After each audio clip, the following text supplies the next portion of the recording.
decided I was going to tackle Death of an Army, Ypres 1914 from Revolution Games. Again, striking box cover. If you saw my sort of new arrival unboxing video, I love it. It's just fantastic. Reminds me of the movie 1917. And this is a operational World War I game about the first Battle of Ypres. You can see the city of Ypres here. In sort of, this is Belgium we're looking at, and France is down here on this side of the river. And this represents sort of the race to the sea, or at least part of the race to the sea, as the Germans and the Allies, the Entente, tried to outflank each other sort of in this direction to get to the ocean. And so the game primarily focuses on the British, the engagements of the German 4th Army and 6th Army. I believe this is the 4th and 6th Army. I could have that backwards. Engaging against the British here. The British, what do they call it in this game? It's not the Expeditionary Force. It was called something else. It was the British, it might have been the British Expeditionary Force. And sort of the impact of that during the Battle of Ypres. Obviously, it was a defeat for the British. And they've got some of their French allies here. Units in this game are broken down into regiments, sometimes brigades, sometimes battalions. As you can see, these artillery units here. And then divisional units from specific divisions are colored with the color bar across the top. You've also got two armies on each side. You've got the French and British army, and like I said, the Germans have their own army. The Germans are going to be coming in this direction. Essentially, there's kind of this salient here, and so the dark green Germans will be coming. They can actually enter the map from this canal all the way to the board edge, and so it's going to be the defense the Allies have to put up is going to be stout because they're going to get kind of surrounded. And then the German 4th Army is going to come from this direction. British reinforcements will also arrive. And there might be some French reinforcements as well. The object of the game is to actually control the most high ground hexes by the end of the game. And you can see that the Passchendaele Ridge here is going to feature prominently in this game. And it's also going to feature prominently because of the victory condition. So if either side controls every hex of the Passchendaele Ridge, they automatically win the game. So the British are going to have to hunker down and really hold this from German assault. And you can see the German divisions deployed here at the start of the game. There's some semi-free deployment of a lot of these German divisional units. I don't know that I have put them optimally. I certainly have the artillery in all of these divisions limbered so that they can move on the first turn. But artillery in this game, the units have a range on them. So you can see this British divisional artillery that starts here is a range of 4 for supporting combat. Combat in this game looks really interesting. There's actually 3 phases to every combat. There's a sort of coordinated combat phase that starts with an artillery barrage by the attacker, and then the result of that combat affects the next phase, which is the defensive artillery barrage, which then fires back with modified, and then that result modifies the melee combat that happens between units, infantry units and cavalry units. You can also attack.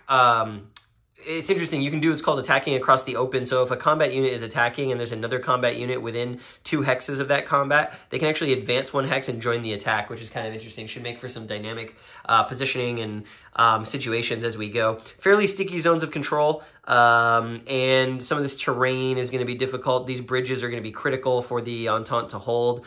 And yeah, that's essentially it. I won't go too much into the rules. It wasn't a super complicated rule book, but I think there's a lot of nuance in this system, which, by the way, is a Volume 1 in Great War Battles by Kerry Anderson, who's the designer and who has designed other World War I games in the past, none of which I have played. I believe the one that is most famously known for is In Flanders Fields, which is an old game about this same topic. So this is kind of, I guess you would say, a revisit to the Battle of Ypres. And we're going to just bust out the whole thing. There are a couple scenarios in the game. There's one 5-turn scenario here, but the opening of the battle, there's also it looks like a 8-turn scenario that starts here and goes all the way to here. But we're going to play the whole campaign because why not, right? And that's going to take us from October 20th all the way through November 12th, which is down here. It's a 1-day per turn game. We've also got spaces for off-map core artillery, which can support in barrages. You can see the Germans are going to build up quite a bit of core artillery as the game goes along. And then there are some special rules in the first couple of turns. You can see these cubes. I put them as a reminder. French units on these first 2 turns in specific formations must withdraw before combat. And this red cube is going to track British replacements in case I don't use them all turn to turn. Any turn that's got these BR numbers are going to give the British replacement points. From the standpoint of reinforcements, there's going to be a lot of Entente reinforcements in the first few turns, as you can see, and then it's going to be a lot of German. So anywhere you see the green here, these are German reinforcements.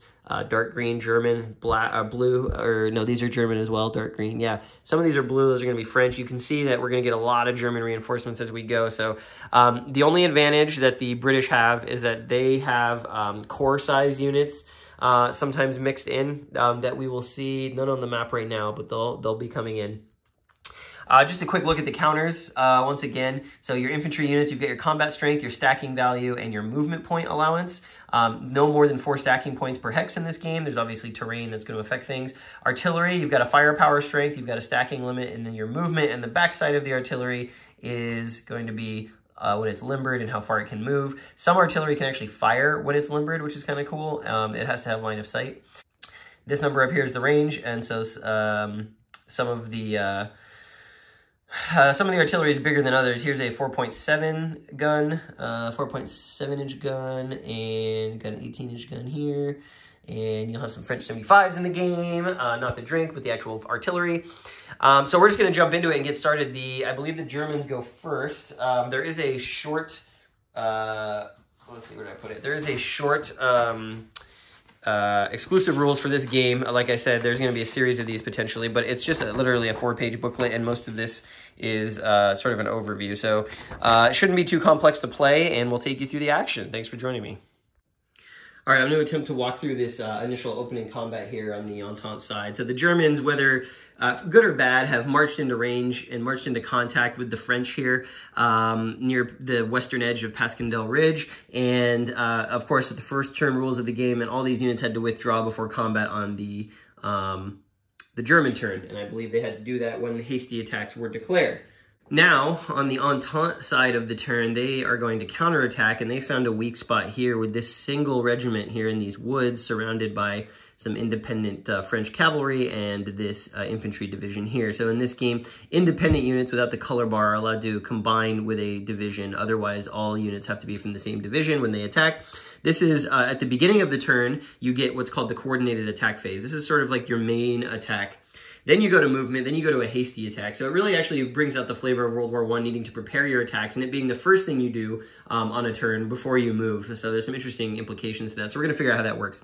So the first thing we do is declare whether or not our coordinated attack is going to have artillery support. You're allowed to bring in one divisional artillery, or sorry, you're allowed to bring in any in-range artillery from the same division, which in this case is just this one here, this French 75. It has a range of 6, easily reachable there. Does not need to have line of sight, it's indirect fire. But we also have some core artillery off map, and I think in this particular instance I'm going to use this here because there's one French corps artillery available, and these are the only French units on the front line, so we might as well do it.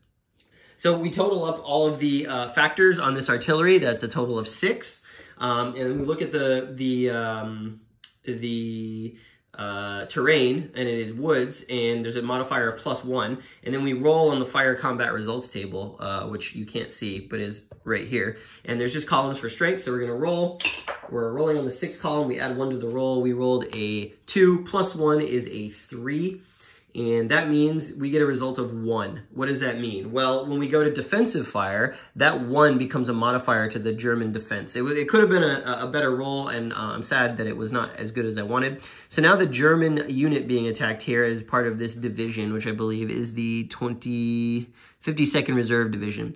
Any artillery within range can do defensive fire. Now, in this particular instance, I believe, 1, 2, 3, 4, both, so they're allowed to pick one artillery unit that's within range. They're going to pick this unit up here. As you can see, it is part of the 52nd Reserve Division, the 105th, I guess, battalion. 1, 2, 3, 4. It actually has, it has a range of 4. I could choose either one of these, but this is the better one. So we're going to choose this. It's got a strength of 4. And so we're going to roll for the Germans on the 4 column. Remember, we're adding 1 from the result of the French attack, or French barrage. Oh, we roll a 6. That's really good. So that becomes a 7. Oh, actually, that's not really good. You want to roll low in this game. So that becomes a 7. But we are in woods, and there is no defensive fire effect for woods. Unfortunately, the only time you get defensive fire bonus is if you're if the attack is coming across a stream or a bridge, sadly. Okay, so we rolled a 6 plus 1 is a 7 on the 4 column. That is nothing, no effect.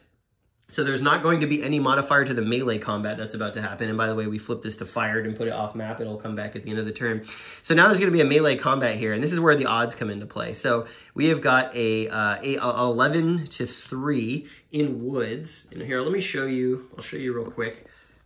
Here's the table I was looking at. This is the fire combat results that I was rolling. So we rolled the first one on 4 for the French. We got a 1. And then we rolled on the, on the 6 column, and we got a 1. And then on the Germans, who had a 4, we rolled a 7. Oh, actually a 7 would have been, no, sorry.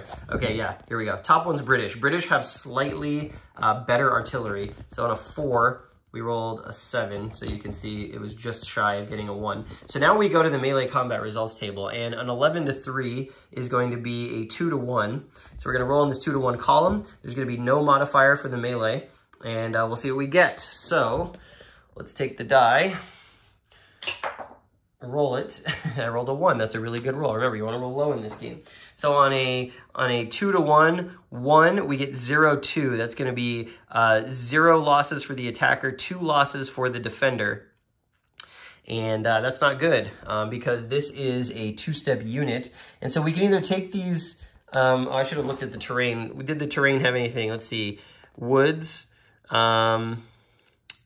melee, no effect for woods. So you can see that there's a retreat point value on woods, 2 RP. So what we can do here is we can take our losses either as 2 losses, or we can take a retreat and use the retreat points of the terrain to satisfy those hits, basically. So what we could do here is we could either take 2 hits and have the unit be eliminated, this regiment, or we can retreat out of the hex and reduce our losses by 2 because that was the value of the hits that we took. And so we will just do that, and we will prevent ourselves from taking loss and just back up. Now, any of these units can take ground, and I actually might do that just because these are cavalry units, and they can withdraw before combat if the Germans decide to attack.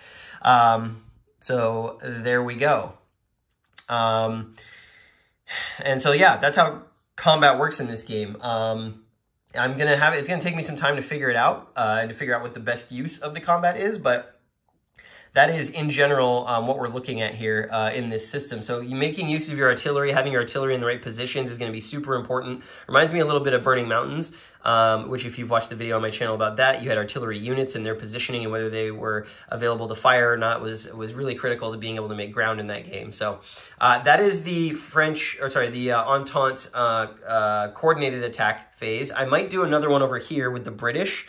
I got to look at the odds here and see, because we've got a bunch of divisional artillery here. And then we're going to go into movement, and then there might be a hasty attack, which is an attack that uses that exact same procedure, except that you're not allowed to use artillery in a barrage unless it is on its limbered side and has a fire value. So, for example, you know, if this unit... Sorry, that's a bad example. If this unit was stacked, see on its limbered side, it has a 1 firepower. It would be able to take part in a hasty attack with units that it is stacked with. Anyways, that is some of the detail of the combat system of the game, and I'll show you what's transpired at the end of turn 1. The one other thing I forgot to mention that I should add here is that whenever you make an attack into a hex, you actually put this battle marker down, and this battle marker stays through the end of the turn. And what this battle marker does is it doubles the amount of movement point costs of that hex and any hexes in its basically zone of control. And it also means that if you attack into that hex again on the turn, because you can attack multiple times during a turn with hasty attack and coordinated attack, anyone attacking into it suffers a column shift to the left. So there's a penalty for pounding a hex over and over, presumably because of the damage, the shelling, the chaos that's happening in there. And so you get penalized if you try well, not penalized, but like it prevents like overrunning a position with repeated attacks. So that's going to stay there till the end of the Entente turn, and it's going to make anyone attacking into there have a column shift to the left during melee, which is, again, kind of interesting in terms of how the flow of combat's going to go back and forth, and kind of an advantage for the side that takes the ground, which is cool. Just a quick correction, as part of the opening turn rules, the French are actually not allowed to attack in these first 2 turns of this scenario. So what I showed you is a good demo of the combat system, and in fact has no, it was illegal, and therefore it's great that it had no practical effect on the outcome of what happened. So I moved the units back to the positions that they were in, and now, after turn 2, the French will be allowed to attack. So it was a good demo, but I couldn't actually have done that in the game. All right, well, the end of turn 1 here, and I'm already starting to pick up some of the challenges that we've got, especially as the Entente player here. First of all, the amount of frontage that the German armies have over the Entente right now is very scary. They have stretching this line to get coverage where the Germans can't just like rush past is difficult. And there's certainly a puzzle here at the beginning of the game where to place your units. We've got French cavalry who had to stretch itself out here to the west so that this army didn't come down and try and pinch off the British. And so their cavalry, they can withdraw before combat. They just want to slow the Germans down as much as possible. We've got British 3rd Cavalry here outpaced its artillery coverage, but again, it can withdraw before combat. More French cavalry, and then the French 87th Territorial, which is this purple division. Down here, you can see some of these moved up across this canal. This French division not allowed to cross this canal. They have to stay north of Ypres and to the west of this, so they're just kind of blocking. These guys moved up kind of behind this stream, this creek, but they've got units up here that are sort of exposed, and they're going to have to withdraw if they're attacked, which probably will happen on the next turn as well. But there's a big, massive gap right here as soon as that happens that this German army is going to be able to exploit quite nicely. The British trying to figure out their positioning here in this high country, this forested hills. And then over here, you've got all these German independent units from the 4th Army who have very frighteningly come this way, and there's again another gap here around this Belgian town, and there's just not a lot of coverage. We've got the British 2nd Cav trying to put up a defense, and then over here on the first turn, the British did make an attack to try and repulse the German 40th Division. There was an attack made here by this unit who was actually in this position here, and it was a pretty good attack. The British artillery actually suppressed this hex, so there wasn't able to be any defensive artillery from there, and it was a result of 2 losses apiece. So even though the combat, it was 6-3, it was a 2-1 combat, it was still 2 losses each. The Germans chose to retreat to reduce that by 1 for both sides, but we do have some reduced units over here now. And the problem here is that part of this division's on one side of this major river, and if they get squeezed back into this territory here, the Germans are going to be able to come across at some of these bridges you can see on this side of the map. So this is going to be interesting to see how this unfolds, but really just trying to slow them down and stop them. There were no hasty attacks made. The British 2nd Division came in this turn. You can see they're the black stripes here. We had some artillery, basically 3 infantry brigades and their associated artillery, assigned artillery, plus this 4.5-inch gun. I believe it's 4.5 inches. Or is it 4.5 pounds? I believe it's inches. And they came up this way. I put them under march order because that allows units to move twice on their during their movement phase. So we were able to get up through, we basically came on here. We were able to get up through the town of Ypres and basically provide some support. This 2nd Division is going to kind of slot in over here to provide some coverage from this sort of like swinging door. And hopefully be able to repulse the Germans. But I'm really nervous now that suddenly the Germans are like, coming down past this plain of the Pescadelle Ridge. Anyways, that's kind of what's happening. We're going to go into turn 2. It's going to be the Germans' turn. There's going to be probably some prepared attacks. We're going to see more withdrawals from cavalry. I'm thinking probably most of the early action is probably going to be down over here because it's all clear terrain, and we've got some big German formations, and yeah, they're trying to get across this river. This cavalry unit actually, it was quick timing. He got up here. This unit's now not allowed to cross this river into a zone of control. It's very similar to Der Weltkrieg in that way. So, still trying to uncover the puzzle, figure out how to play well, but so far I like what I'm seeing, and hope you're enjoying it. So I have played a few more turns of the game. We are now here on the 23rd of October. That's the 4th turn. We just finished the German side of the turn. We're about to go to the Entente side of the turn, and you can see the battlefield has changed a lot since the Germans began their attack. I'm still learning the system and the nuances of the combat system here. The one thing I can say is that as I am playing and learning, first of all, it is so bad to attack without artillery support whatsoever. I've done a few hasty attacks with the Germans where I had good odds, but specifically, the British artillery defensive fire support has made those attacks be extremely painful for the Germans. And so if you don't have any sort of artillery support for your attacks, it is going to go very badly for you, even at overwhelming numbers. And so I've learned that pretty quickly. I'm also learning that the combat table is really attritional here, as you would expect in World War I. And there are a lot of losses being incurred on sort of both sides across the line, all over the place, really. as I have gotten to grips with sort of what to expect out of, traditional combat results, and the one thing I should mention here, or traditional expected combat results, the one thing I should mention here is that these tables aren't perfectly linear, as I am finding. So you can see here at 1.5 to 1, rolling a 1 is actually the same as rolling a 3 here, is the same as rolling a 5. And then it starts to get worse. So it's interesting that it's sort of a non-linear combat table. Typically 1 is going to be the best, but there are some shared results in some of the higher echelons. Like, for example, a 0 to 3 as a 1 is really good, but a 4 is 2 and 2, which is extremely painful. But then you go to 5, 0, 1. I would take the 0, 1 over the 2 to 2 pretty much any day. And so there's really interesting nuance to that as you play the game and do the combats. That is kind of a fascinating element to the game that makes the fog of war here pretty unpredictable when you launch an attack, which I actually really like. I like the fact that when I launch an attack, I'm doing my best to get as good as I possibly can get, but it is not deterministic. There is still the possibility that, some of the artillery rolls, whether it's offensive bombardment or defensive bombardment, changes what you would expect the outcome to be. So that's kind of neat.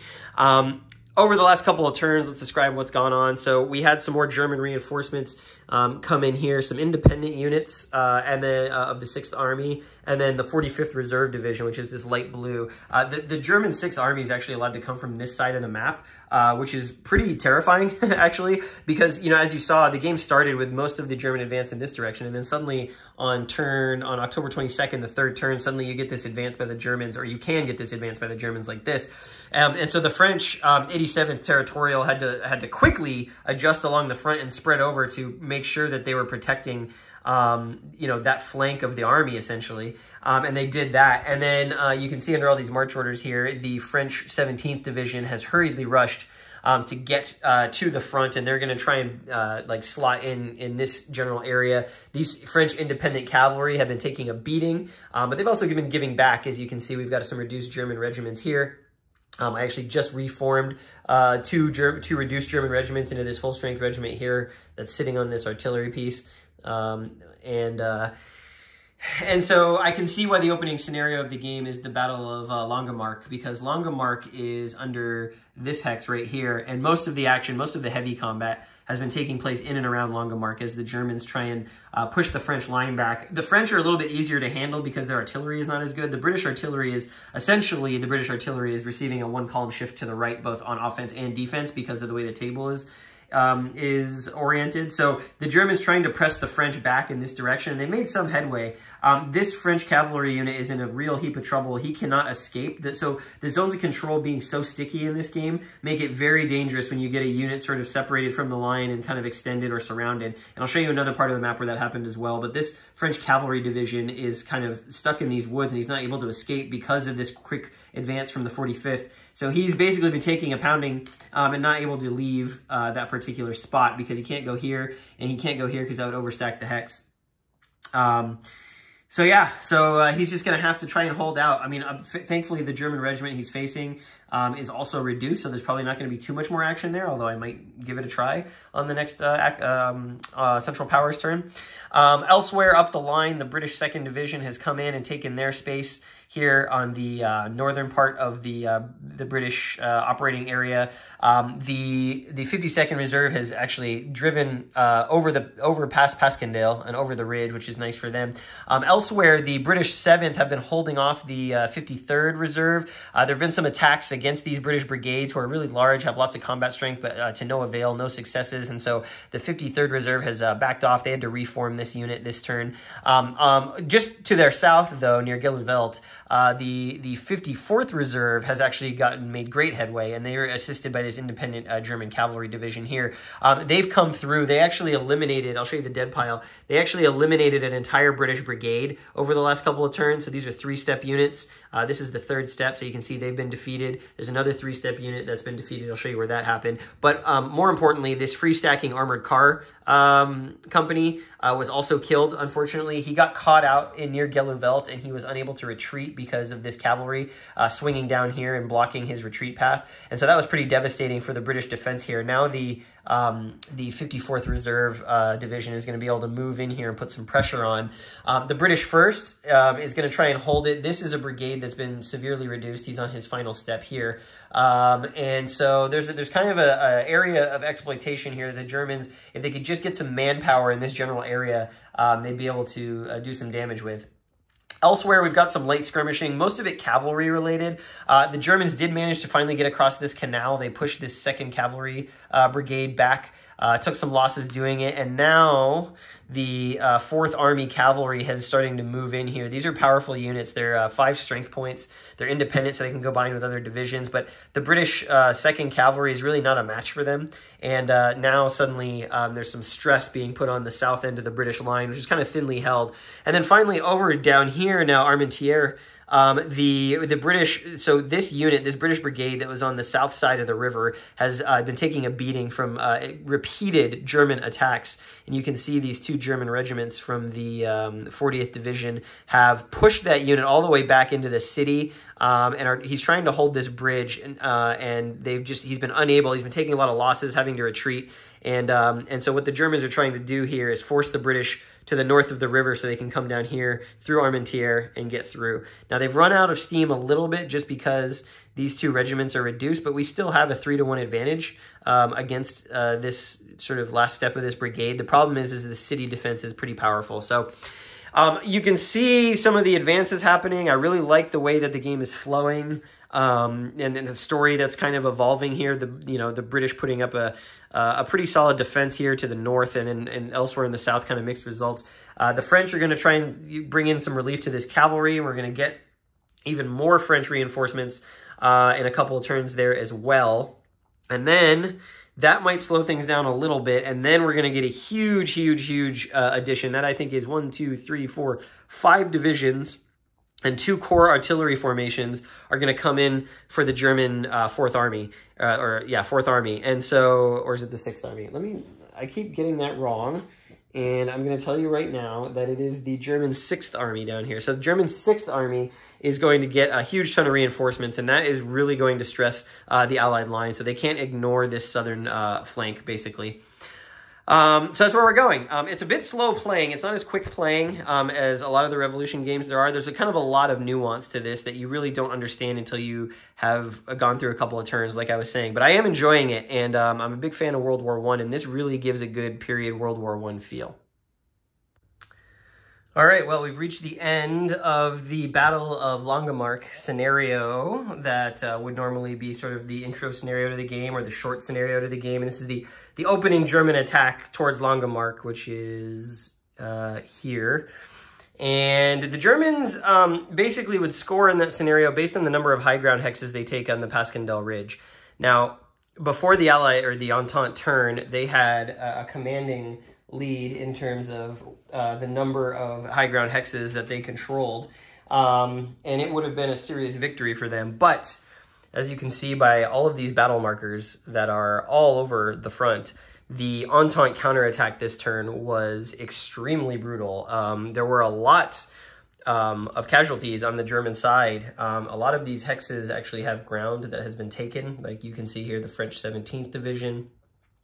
And, you know, they're kind of closing around. I'll explain why this is so different in a second, but the French 17th Division certainly made some really great counterattacks against the Germans in this particular area. The British 2nd, they've taken some losses, and one of the things I'm learning is that these British brigades, these 6 units here, a lot of the British brigades are 6 strength points. It is really easy to chew through them really fast. The 2nd Division came in... they may have started on the map, but they were at full strength for a long time. And in these counterattacks that they made here, this one is reduced to its 3rd step. These other 2 have been reduced. And the Germans, when they're, you know, when a reduced strength regiment is facing one of these brigades, they will absolutely, or even a regular one, they'll absolutely take the trade of firepower, because the British, it really degrades their ability to fight pretty quickly. And what I really like so far is that you can really feel the exhaustion setting in along the front, even after just 5 days of fighting here. There's just not a lot of attack power left, attack capability left in a lot of these units. They go quick, and you sort of feel that wearing down of the units as you play, which is really cool. And so, yeah, so you can see that the Entente have counterattacked pretty savagely in a lot of different places. Actually, the British 2nd Cav managed to punch a hole here in the German line. The German 52nd Reserve Division, which is this pink one, have taken a heap of casualties. They have had 3 units. Sorry about that. Let's see if I can, come on, camera. Yeah, they've had a heap of units wiped out. They are essentially combat ineffective at this point. They've got a couple regiments left, and maybe just even 1 regiment left, so they're going to have to pull back from the front. And the same is true up here of the 53rd Reserve. Again, not super high-quality German units, but you know, the British were able to really punch them back and take them off of the ridge. 2nd Cavalry doing a lot of work. They've sustained some losses, but they're still fully intact as a combined formation. And they've really eliminated the German threat at this part of the front. Huge hole broken here, hole broken here. The British 7th had to move down because of this incursion by the 54th Reserve. This is still a German hex. He took a loss, but he stood and he managed. So again, right here, it was a 3-point German regiment that took a step loss, and he traded for a 6-point British brigade, which he will take all day long, and he's in some good terrain there. And so this little thrust here is holding fast, and so the British 7th had to reposition and move down to stop the bleeding here, especially because the 3rd Cavalry did such a good job in blunting the German advance there. So we've got some more battles probably that are going to happen here in the next couple of turns. The Germans did on their last turn get some reinforcements, some Landwehr coming in, and those units are independent units, so they're going to be able to join up somewhere along here. I'm probably going to send them this way just because we need to get this line back intact. But then more British counterattacks here from the British 2nd Cavalry. They have kind of been stymieing the Germans here. The Germans don't have artillery support in this part of the map, and so they're kind of hesitant and reluctant to have these units attack, even though they do outnumber the British here. And then not much happening this turn over here, but the biggest thing that happened here was because of these successful thrusts by the British, the Germans, the German 4th Army decided that they had to fall back and reposition along the line. And so you've got basically there was a feint coming in this direction, and now the German 51st Reserve and 45th Reserve have pulled back from the line, and they're in the process of shuffling everyone down to get more attack strength in here, because at the end of the day, these Highland hexes are what we need to capture to win the game, and there's none down here. And so it was really this part of the, what I should have done, I made the mistake, what I should have done is when that formation came in this way, I should have had him come in up here to relieve these forces and keep the pressure on the British. But this sort of retreat and this sort of reshuffling has allowed the French to move in and swing the door back close to the northern side of the map. The French, they did take their first losses this turn, but as you can see, the advantage, I decided to make all these counterattacks because the advantage in core artillery, especially with the French, I was just in a good position to do it. And these woods in here are going to be a good defensive position to anchor the line as soon as the French can retake it and the Germans withdraw and redeploy. Now, I did put several more turns of reinforcements on, and it is going to speed up for the German 6th Army down in the south.